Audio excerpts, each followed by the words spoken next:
Então, o segundo áudio sobre doutrina e tática comunista e noções elementares, né? Sei lá, eu colocaria doutrinas e táticas comunistas. Não sei se o plural é esse. Doutrina e tática comunistas. Mas, então, sobre essa questão da doutrina e da tática comunista, eu vou chamar de PS para não ter maiores problemas por causa da nossa polícia secreta aí, que investiga qualquer coisa, nosso codex, nosso novo codex, né? Os livros proibidos agora pelo Estado. Só falta essa, né? O Estado começar a queimar e proibir livros. Aí já estamos indo para o cúmulo da perseguição política e da repressão, uma espécie de exumação e de vingança. Mas tomando emprestado isso daí, vamos pegar um texto aqui do Olavo de Carvalho que vem a calhar a respeito desse tema, de que em determinado momento do nosso assunto vamos calhar em, por acaso, chegar em fake news. Teve origem nos slogans, assim como as fábulas, né, partiram dos provérbios. Eu creio que os slogans, os falsos slogans demagógicos e tal, evoluíram para desinformação, que evoluiu para fake news. É só uma mudança crescente dos termos e adaptação à nova... A atualidade e a mudança das coisas. Tem um texto muito importante de informação do Olavo de Carvalho. Vou tentar ler aqui, fazer uma síntese do texto antes de continuar, porque em determinado momento nós vamos entrar nesse assunto, porque vai sugerir a observação a respeito da tcheca e da tcheca até chegar na KGB. E aí, só para deixar claro a origem onde partiu a fake news, o contrário que a esquerda vem pregando aí, não é nada daquilo que se imagina. Só que ela sequestrou essa pauta, portanto ficou, digamos, blindada de qualquer outro tipo de percepção ou verdade a respeito desse tema.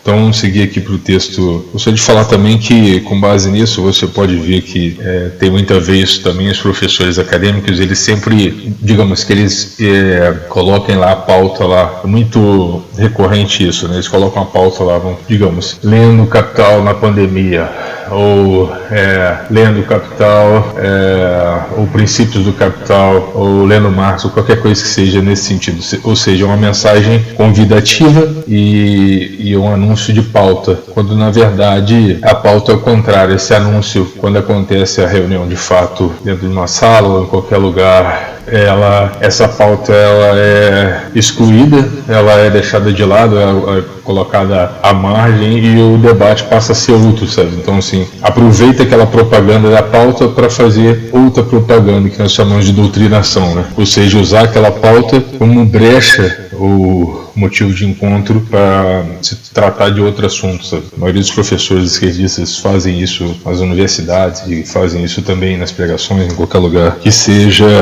e aí tendo experiência no acompanhamento desse tipo de coisa recorrente, a gente acaba percebendo como é que funciona o modus operandi dessa turma. Vamos ao texto aqui do Olavo. Entre outras coisas, entre outros esquemas, dentre os esquemas propostos aí esse esquema não é o da KGB, mas é um esquema que eu observei dentro das universidades, que seria, você teria o operador que seria, tomando emprestado aqui, o operador que seria doutrinador, e o doutrinador teria uma proposta chamativa, né, que eu chamo de isca, uma pauta, uma propaganda, um tema, né, chamativo, que eu chamo também de alçapão ou queijo na ratoeira, e aí uma chamada de interesse. E aí você tem um adversário, que é um espantalho. Ele pode ser um adversário real ou imaginário, que tenha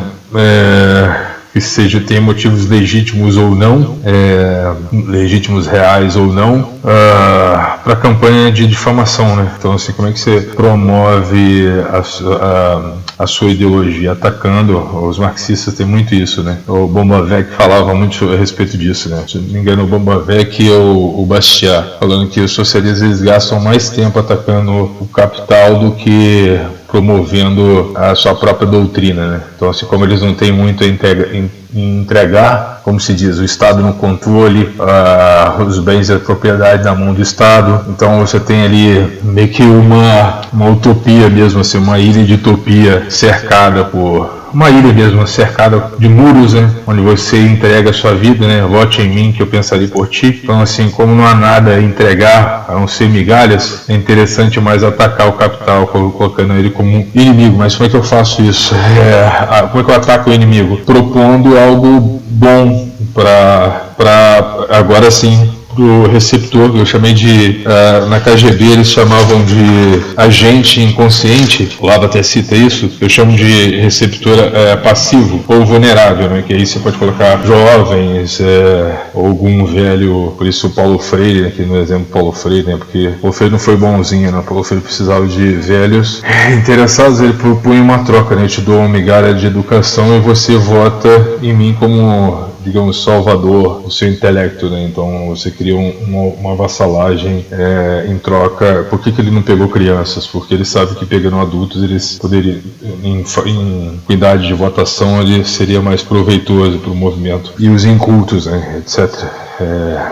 Síndrome de adolescência tardia ou de Peter Pan, etc. Que a pessoa que tivesse uma certa fraqueza ou vulnerabilidade para ideologias novas, chama de receptor passivo. Então, esse doutrinador, ele faz a chamada de uma proposta atrativa e depois ele vai incute, igual, por exemplo, eu vi uma professora, um exemplo, assim, não vou citar o nome, né, que ela propõe a leitura de um clássico, mas lá ela vai falar de pandemia para atacar determinado governo que ela não se identifica. Então, isso é comum nas academias, sabe? Principalmente também fazer esse corte temporal, esse também anacronismo, pegando coisas do passado, meio que exumando assim, e colocando elas no presente para achar um determinado culpado e assim culpar toda uma geração, uma descendência, para que essas pessoas tenham culpa, de alguma forma se convertam à própria ideologia, ou que não exerçam resistência, ou fomentar também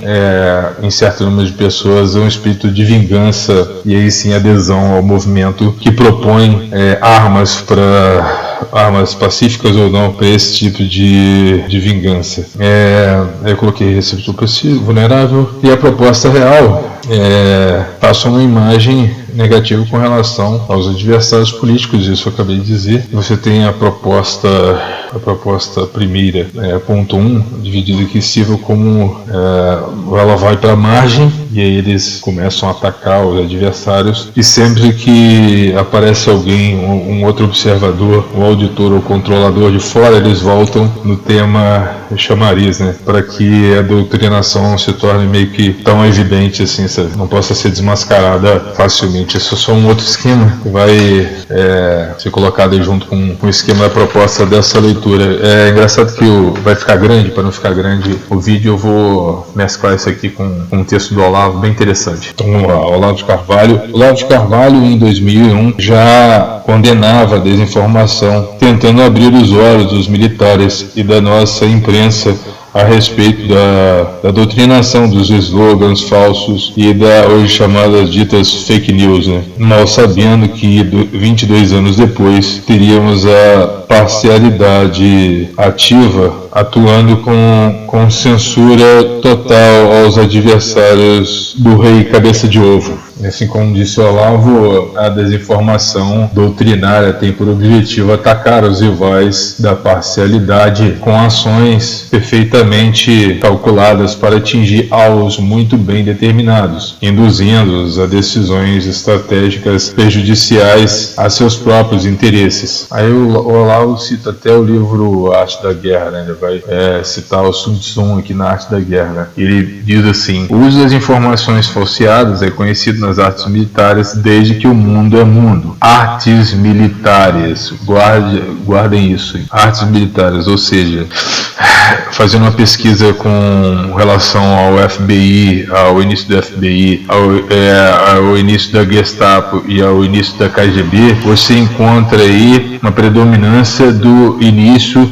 em primeiro passo, de uma polícia secreta e divulgador de fake news na União Soviética. Se não me engano, já em 17. E aí nós vamos tratar disso em outro texto, mas só para deixar que ela aconteceu antes da Gestapo e antes da CIA, a Agência Central de Inteligência, né, dos Estados Unidos. E andei pesquisando depois do FBI, se não me engano, o FBI foi 1908, se não me engano. Voltando ao texto aqui, o Sun Tzu, a arte da guerra, abre aspas, a arte da guerra consiste substancialmente de engodo, dizia Sun Tzu no século V a.C. Exemplos de informação falsa usada fora do campo militar estrito aparece aqui e ali na história mundial. E aí ele segue aí com a descrição aí de um histórico, basicamente a respeito da desinformação, né? Ele vai citar aqui aspectos religiosos com relação a calúnias contra judeus, calúnias contra católicos, protestantes, aquela guerra de reforma contra reforma. E aí ele cita aqui, bem interessante aqui, revolucionários de 1789 montaram uma verdadeira indústria de informações falsas para jogar a opinião pública contra o rei, depois para induzi-la a apoiar as medidas tirânicas do governo revolucionário. Aí ele cita o exemplo do Grande Medo, informações alarmistas espalhadas pelo governo, anunciando o iminente retorno das tropas reais, impossível àquela altura desencadear explosões de violência popular contra os suspeitos de monarquismo, exposições que em seguida o próprio governo mandava a polícia controlar, brilhando no fim como auréola de pacificador. A história das revoluções é a história da mentira. Isso na visão do Olavo de Carvalho no seu texto. E aí ele avança, ele cita Lenin, tá? Acredito que quem quiser, não estou aqui para fazer apologia a nada, mas quiser contestar, tudo bem, sabe? É bom só alertar aqui para que os fanáticos aqui não acreditem na globulixo, possa pelo menos ter uma visão oposta. Vai citar Lenin aqui, sabe? Com relação à desinformação. Lenin, a desinformação consiste em estender sistematicamente o uso da técnica militar de informação falseada para o campo mais geral da estratégia política. É claro, ele sai da questão só do engodo, né? Se fingir fraco, quando na verdade é forte, fingir estar indo por um caminho e ir por outro, atacar com esses engodos assim próprios da técnica militar, por isso citou Sun Tzu, mas agora no campo político isso se estende, né, na estratégia política, né, que envolve campo cultural, educacional, etc. E essa propaganda, né, fazer de engodo, que era a base da arte das guerras apenas, fundamento toda a ação governamental, instrumento de engenharia social e política. Isso transforma a convivência humana inteira numa guerra integral, permanente. Lógico, quando chega Marx, isso toma outra proporção, porque ele vai jogar um contra o outro quando ele identifica ele chama dessa tese, antitese e síntese, né? Você tem a guerra dos opostos aí, entre governantes e governados, reis e plebeus e tal, burgueses e proletários, etc. Então, quer dizer, para atacar esse burguês, ou o que seja, para fazer esse que tem o poder, para derrubar esse que tem o poder, é preciso criar ferramentas de engodo, sabe? E aí ele cita quando o Bigodinho usou pela primeira vez em 39 a expressão guerra total para designar um tipo de moderno de guerra que não envolvia apenas os políticos e militares, mas toda a sociedade. A realidade da coisa já existia desde 1917 na Rússia, e aí sim vamos cair nesse sistema que vamos estudar a respeito da KGB, mesmo sem combates contra um inimigo externo. O socialismo é a guerra civil total e permanente. O governo de Lenin, ele continua, né? A desinformação era também a regra geral da política externa, a famosa abertura econômica, planejando com a etapa dialética de uma iminente estatização total. Eles fazem isso, né?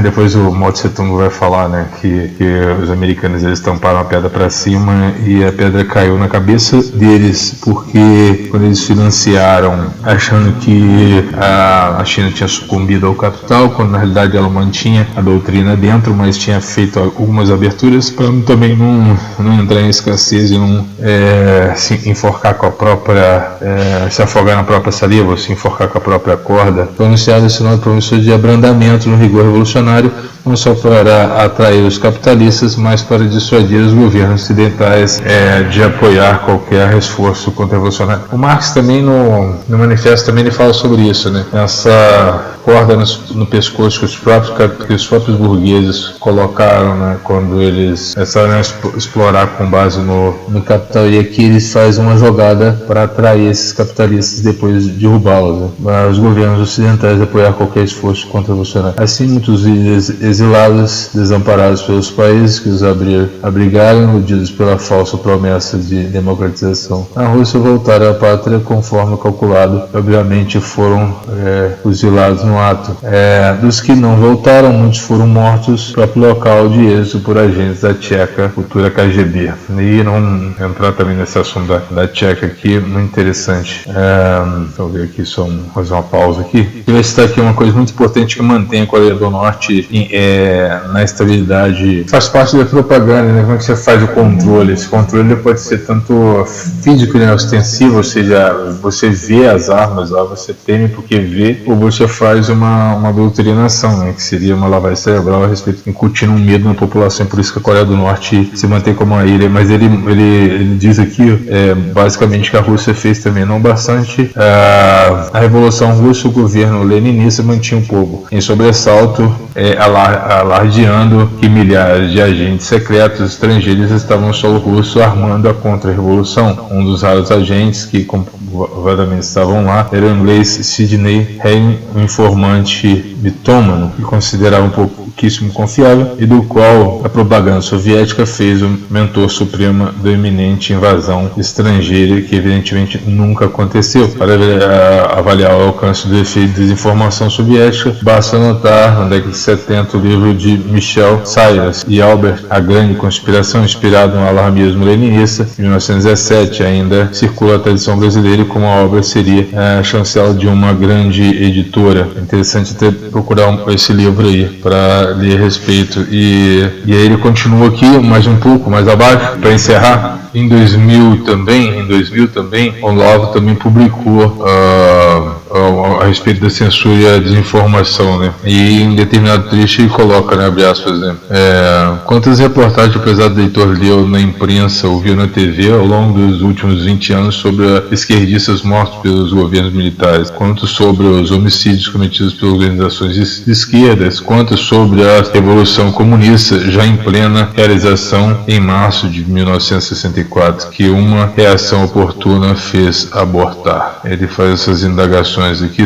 Basta o leitor responder a essas perguntas com dados exatos e terá uma ideia que é bloqueio de informações, ou seja, você supõe fatos ou tem aí fatos distorcidos ou mensagens tendenciosas como verdades, né? Isso diferencia um ser pensante de um outro, o ser livre de qualquer outro, né? Ele que é capaz de não ser Maria vai com as outras, né? O controle que a esquerda exerce sobre os meios de comunicação no Brasil, isso em 2000, hein? Já não pode ser chamado de patrulhamento, porque patrulhar é vigiar homens livres. Os poucos liberais conservadores que ainda restam à nossa imprensa são prisioneiros, ou seja, já em 2000 ele sabia que com a ocupação desses lugares, os conservadores teriam que se calar, né? Não estão sob vigilância, e aí ele fala da vigilância das patrulhas, né? Das patrulhas comunistas aí, né? Sob a guarda de carcereiros, ainda podem se mover, mas seu espaço é controlado para não ultrapassar a área mínima calculada na medida justa para dar uma impressão de democracia. Esse uso dessa palavra democracia como manipulador aí, né? Então, aquele que detém o uso da palavra democracia, ele tem a liberdade de coerção, né? De opressão, etc. Qualquer outro que é identificado como um rival o antidemocrático, etc. Mesmo que tenha atitudes democráticas. E devem se restringir a áreas seletas, especialmente a seção editorial, os comentários econômicos, só lidos por uma elite. Noticiário que atinge a massa dos leitores a zona proibida. Por isso que as pessoas não podem mais manifestar a sua opinião contrária ao sistema, né? Ou seja, aquele que é empregado pela Globo não pode, Globo lixo, né? Não pode manifestar pensamento político, doutrinário contrário, assim, sob risco de retaliação, cancelamento e expurgo, né? ou demissão. Isso em 2000 ele já detectava isso. A seleção é extremamente inteligente. Os direitistas podem ter opiniões, entre aspas, né? E a seleção dos fatos fica com a esquerda. Agora querem tirar até nosso direito de ter opinião. Tão completo, inquestionado, o domínio e exerce que com a maior desenvoltura pode passar da seleção à invenção sem sentir o menor escrúpulo de consciência ou o menor temor de ser desmascarada. Isso aqui é bem atual, né? Tão completo e inquestionado, essas mídias aí, né? A mídia tradicional, é o domínio que ela exerce com a maior desenvoltura, e aquele negócio com toda aquela pompa e garbo, né? Pode passar da seleção à invenção sem sentir menor escrúpulo. Então, assim, eles inventam fatos e acusam o adversário de fake news, de consciência ou menor temor de serem desmascarados. Hoje é muito mais fácil de serem desmascaradas, né? Outro dia eu ouvi num programa de TV que se dava a área de reconstituição histórica, a informação de que no governo militar a censura mudou para mais tarde o horário da novela, entre aspas, Sangue do Meu Sangue, porque ela tratava da luta abolicionista. Isso dito assim, na lata, com uma prodigiosa cara de pau. Mas eles vão modificando as coisas ao bel prazer e acusam os adversários de serem os enganadores e tal. Diariamente, 10 ou 20 mensagens desse tipo são enxertadas na programação de vários canais, enxertadas, entre aspas, né, a palavra. São sempre frases breves, com aparência de casuais, inseridas no curso de alguma fala sobre assunto diverso, de modo a captar não a atenção do espectador, mas precisamente a sua desatenção. Não visam a produzir a aquisição consciente de uma informação, mas a absorção inconsciente de um hábito. Não se incorporam ao acerto de conhecimentos do espectador, mas à programação de suas reações impensadas, e por isso mesmo ele acaba sentindo como as mais livres e espontâneas. Então, eles tentam ganhar pelo fígado, né? Pelo estômago, né? Então são sempre informações que atraem mais ao estômago do que a realidade, sabe? Isso aí foi publicado no 26 de novembro de 2000. Engraçado. E para terminar essa parte aqui, ele vai citar um exemplo aqui a respeito dos treinamentos de Cuba e como é que a mídia camufla, né? Praticamente dá atenção ao que ela quer e camufla quando... Hoje em dia ela omite na cara de pau, né? Mas antigamente existia assim, notas pequenas, miúdas, nanicas ou camufladas assim, para que não despertasse interesse de investigação. Ele vai citar aqui, sabe? Para não despertar interesse de pauta, né? O governo de Cuba, a Cuba treinou 202 brasileiros, diz o Exército. Na Folha de São Paulo, 11 de junho de 2000. O governo de Cuba promoveu de 1965 a 71 um treinamento de guerrilha para no mínimo de 202 militares de esquerda brasileiros. Eles fizeram cursos, 3 meses a 1 ano de duração, de guerrilha rural, urbana, fotografia, imprensa, enfermagem, inteligência, instruções revolucionárias e explosivos. Um programa de padrão de 6 meses, eram dadas aulas de fabricação de bombas caseiras, uso de armas, sabotagem, camuflagem, outra série de ações clandestinas. Ao voltar, os brasileiros recebiam um kit de cubanos de $1.000, roupas, orientações para contatar companheiros. No Brasil havia 10 instrutores militares principais. As informações constituíam cursos realizados em Cuba, documento oficial distribuído para órgãos de repressão da política 72 pelo comando do primeiro exército. O álbum com 107 páginas foi encontrado pela Folha no arquivo público do estado do Rio. Fontes para depoimento de guerrilheiros, depois presos no Brasil, citada então disseminada a agentes infiltrados que custavam a escola cubana. De acordo com o Exército, outros 43 podem ter recebido no período de 61 formação militar do governo comunista de Fidel Castro. O objetivo era prepará-los para uma luta armada contra o regime militar brasileiro. Então, quer dizer, 64 a 70 e poucos, 71, teve esse treinamento aí, e a mídia nem notificou nem nada. Então, assim, da lista, aí aqui, abre aspas, vem bem negrito aqui. O objetivo era prepará-los para a luta armada contra o regime militar. 6485 não deu certo. Da lista elaborada do Exército, há pelo menos 3 militantes, 2 são parlamentares, né? No caso ele vai citar aqui, lembrando que foi lá em 2000, né? O José Disseu, o Fernando Cabeira e o Carlos Mink. Disseu entregou o MOLIPO, o Movimento de Libertação Popular. O Gabeira entregou fez parte do MR8, Movimento Revolucionário 8 de Outubro, e o Carlos Mink fez parte da VAR Palmares, Vanguarda Armada Revolucionária Palmares e a VPR. Atualmente os 3 são tidos como moderados, como pela esquerda mais radical. Então, assim, esses extremistas lá, hoje em dia, são tidos como moderados. E aí ele realmente vai fazer uma explanação aqui sobre tudo que aconteceu aqui no processo de revolução aqui no Brasil.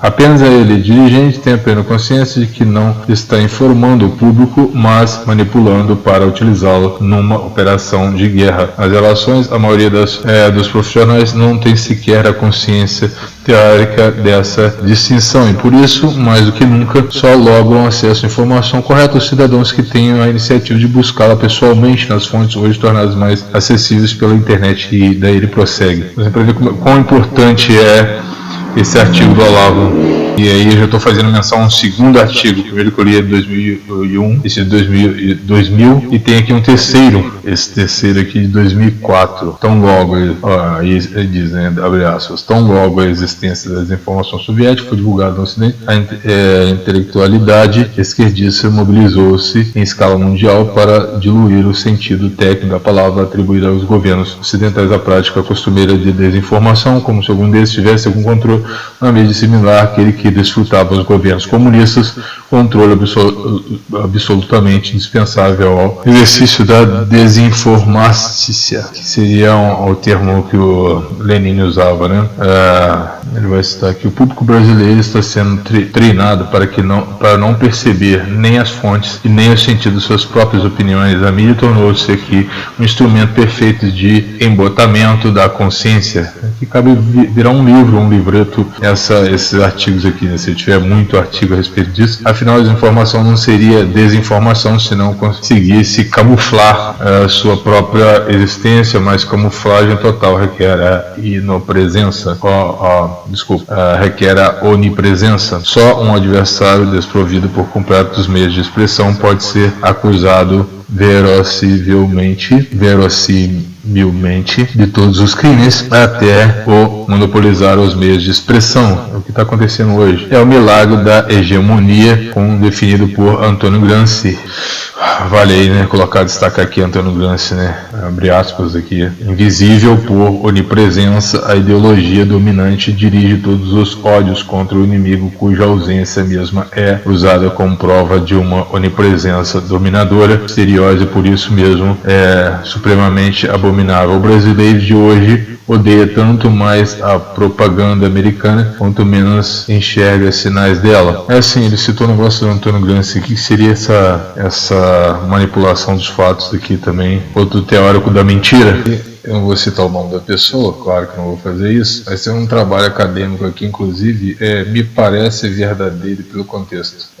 Entre aspas, sobre o Olavo de Carvalho, e com o subtítulo aqui, Olavo de Carvalho, Conspiracionismo e a Desinformação como Programa Político. A palavra-chave Olavo de Carvalho, desinformação, teorias conspiratórias, negacionismo científico e tal. Aí o resumo, abre aspas, Olavo de Carvalho foi um ator fundamental no contexto de ascensão da chamada direita no Brasil, nova direita do Brasil, quanto de formador de opinião, isso aí ele acertou. Suas ideias eram consumidas e disseminadas por vasto público de inclinação conservadora. Isso também ele acertou, até agora tudo bem. Carvalho foi também um dos maiores agentes de impulsionamento, aí começa a mentira, de desinformação e fake news nos anos que antecederam as eleições de Jair Bolsonaro. Esse trabalho visa investigar as principais estratégias do filósofo. Seria interessante ler esse trabalho. Difusão de informações falsas baseadas em uma visão conspiratória da realidade e combate às instituições tradicionais de produção de conhecimento. Ou seja, é engraçado que os militares que são tidos como cientificistas e totalmente atacados pela esquerda, a esquerda totalmente utopista, agora se colocam como produtores do conhecimento verdadeiro, né? É a mesma esquerda que se coloca, que diz que tudo é parcial, que nada é completo, não existe verdade absoluta, existe a verdade é sempre relativa, inclusive a democracia é relativa. Agora está dizendo que tem o conhecimento do que é certo e do que é errado e que pode... Cara, eu gostaria muito de ler isso, cara. Vou até ver se eu encontro esse artigo e eu vou fazer um vídeo só sobre ele. Lógico que eu não vou expor o autor, mas seria interessante. Vou fechar aqui porque eu acho que já deu. Até mais.